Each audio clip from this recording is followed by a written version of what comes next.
고품격 컨설팅쇼 명동부테크에 오신 여러분 환영합니다. 안녕하세요. 저는 부자아빠. 저는 물과 바람을 사랑하는 남자 이풍수입니다. 요즘에 겨울철 들어서 갑자기 눈도 오고 날씨가 좀 많이 추워졌습니다. 시청자분들 손 목도리 따시게 하고 다니시고요.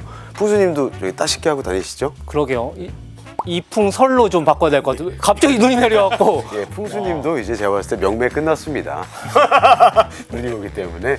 그래서 풍수님 오늘 저희 어떤 얘기로 한번 트럼프가 트럼프. 미국 대통령에 당선되면서 트럼프 2.0 시대가 열렸다. 와, 네네. 이로 인해서 우리나라 경제, 주식시장, 부동산 시장 각 분야에 끼친 영향이 상당할 것으로 좀 보여지는데요. 맞습니다. 이 부분에 대해서 한번 이야기해 보겠습니다. 네, 가보시죠. 트럼프 이거 기억하세요 혹시?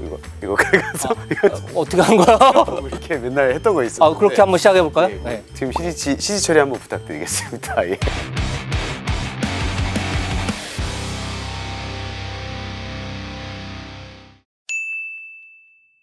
일단은 트럼프 당선을 통해서 이제 저희가 가장 우려하는 게 두 가지 포인트예요. 금리와 경기 불안입니다. 일단은 금리 관점에서 저희 한번 먼저 이야기해 볼까요? 풍수님 금리 관점에서 어떻게 부동산 트럼프의 영향을 어떻게 받을 거라고 보십니까? 상당한 영향이 있을 것 같습니다. 일단은 미국 기준금리가 지금 4.75%이고 우리나라가 얼마 전에 또 인하를 해서 3% 지금 1.75% 차이가 나는데요. 내년도에 트럼프 시기에는 금리 인하에 대한 속도가 생각보다 더디게 진행될 수 있다.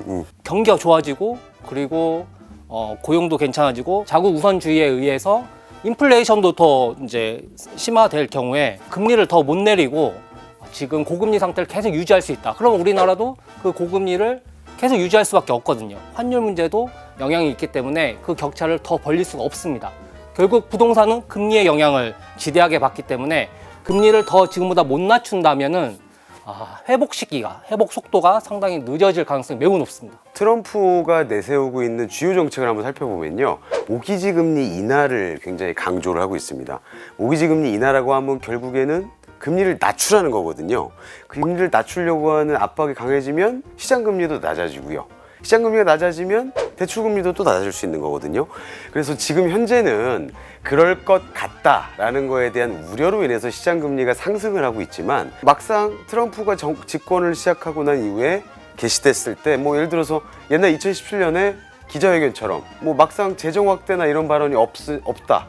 그러다 보니까 이제 뭐 금리가 오히려 떨어졌어요. 시장 금리가. 금리 인상에 대한 우려나 이런 것들이 작아지면 거꾸로 금리가 빠르게 떨어질 수도 있다고 저는 생각을 하고 있습니다. 뭐 일부 동의합니다. 대출 금리도 이제 트럼프가 그 부동산 디벨로퍼 출신 아닙니까? 분명 부동산 경기 시장 금리에 대한 영향력을 행사할 것으로 보이긴 하지만 상당히 제한적일 수 있다. 그리고 금리라는 게 또 채권의 어떤 발행량도 중요한데 미국 분명히 감세 정책 할 겁니다. 그러면 채권을 많이 찍을 거고 채권 공급이 많아지면은 채권 가격이 떨어지고 금리는 오를 거고 그렇죠. 이런 부분도 간과할 수 없기 때문에 중장기적으로 이 금리가 생각보다 안 떨어질 수가 있어요. 그런 부분도 좀 생각을 해야 됩니다. 예. 저는 오히려 우리나라 부동산 관점에서는 미국이 강달러나 아니면 이제 뭐 관세 보호무역 정책 이런 걸 펼치면서 우리나라의 경기가 좀 안 좋아질 수 있잖아요. 그렇죠. 그러니까 오히려 이게 반면교사 삼아서 내수 부양을 해야 되기 때문에 내수 진작 목적의 금리 인하의 압력이 또 세질 수 있을 것 같거든요. 우리나라 기준금리를 또 내려야 되는 이러한 어떤 호재로도 작용할 수 있을 것 같아요. 예, 맞습니다. 한국은행에서도 이제 그 부분을 상당히 좀 고민스러워하는 부분 같아요. 내수 소비도 안 좋고 미국이 또 앞으로 이제 금리를 좀 천천히 내리게 될 가능성이 있기 때문에 먼저 선제적으로 내린 영향도 있습니다. 하지만 환율도 되게 중요하거든요. 결국 우리나라 금리가 너무 떨어지면 환율이 상승하는, 그러니까 평가절하되면서 또 여러 가지 또 경제 악순환을 일으키기 때문에 신중하게 금리 인하를 결정을 해야 됩니다. 그래서 그 속도에 대해서는 결국 미국의 기준금리가 어떻게 되는 것을 보면서 천천히 대응할 수밖에 없습니다. 한편으로 이제 미국 부동산의 움직임이 우리나라의 부동산의 움직임과도 매우 밀접한 영향이 있다고 보고 있는데요. 소위 말해서 이제 글로벌 동조화라는 말들을 많이 하지 않습니까? 그래서 글로벌 동조화라는 관점에서 봤을 때 트럼프가 향후에 추진하고 있는 정책들이 부동산 공급을 감소하는 그런 효과를 가지고 올 수 있거든요. 대표적으로 뭐 이민자들 추방 정책이나 이런 것들은 사실 이민 오신 분들이 아무래도 노동 임금이 저렴하기 때문에 공급 건설을 통해서 공급을 많이 해줍니다. 주택시장에. 근데 그분들을 추방시키면 건설 인구가 없어지면 공급량이 줄어들고 공급량이 줄어들면 또 미국 부동산 시장의 상승 압력을 받을 수가 있거든요. 미국 부동산 얘기지 지금? 미국 부동산. 우리나라 부동산 안 그럴 수 있어. 뭐 미국 부동산과 한국 부동산에서 그 상관관계 모르겠는데 그 주식시장 좀 영향이 있는 것 같더라고요. 나스닥 네네, 예, 그 지표 흐름이 한국 뭐 특히 서울 아파트와의 상관계 수가 있다고 들었거든요. 어떤 미국의 어떤 흑자 지금 기조가 줄어들 수 있고 수출이 좀 압박을 받으면 잘 안 될 수가 있죠. 이러면 소득 수준이 떨어지고 결국은 구매력이 떨어지면 우리나라 부동산이 안 좋다. 좀 이런 흐름이 좀 있을 것으로 보여서 구매력이 아무래도 떨어지기 때문에 정부의 정책적으로 부양 목적으로 규제 완화나 아니면 부동산 관련 부양 정책들을 좀 펼쳐가면서 어떻게 보면 부동산에 좀 양호하고 우호적인 환경을 만들 수 있다.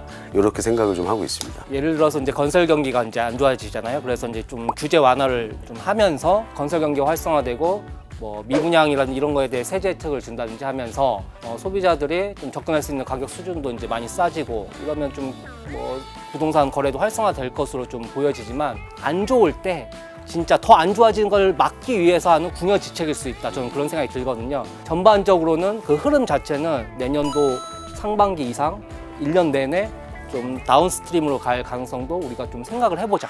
저는 좀 이렇게 보수적으로 말씀드리고 싶습니다.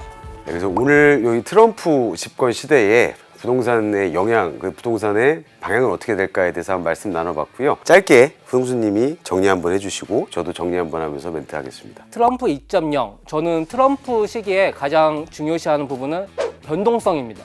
미국이라는 자국 우선주의에 입각하여 저희 나라를 경제를 움직일 가능성이 매우 높기 때문에 당분간은 변동성이 심해질 수가 있습니다. 이런 시기에는 너무 급하게 의사결정을 하기보다는 이런 흐름을 좀 보시면서 좀 차분하게 부동산 경기를 바라보고 투자에 좀 신경을 썼으면 좋겠습니다. 고환율 그리고 시장 금리가 올라가고 있는 거는 어떻게 보면 선반영이 되는 현상들일 수도 있습니다. 오히려 트럼프의 추진하는 모기지 금리 인하나 그런 뭐 부동산 시장에 대한 활성화하는 정책들을 통해서 그런 훈풍이 우리나라에도 어느 정도 영향을 가져다 줄 수 있습니다. 오늘 시간 저희 정리하면서 마무리해 보겠습니다. 돈이 몰리는 곳 명동 부테크로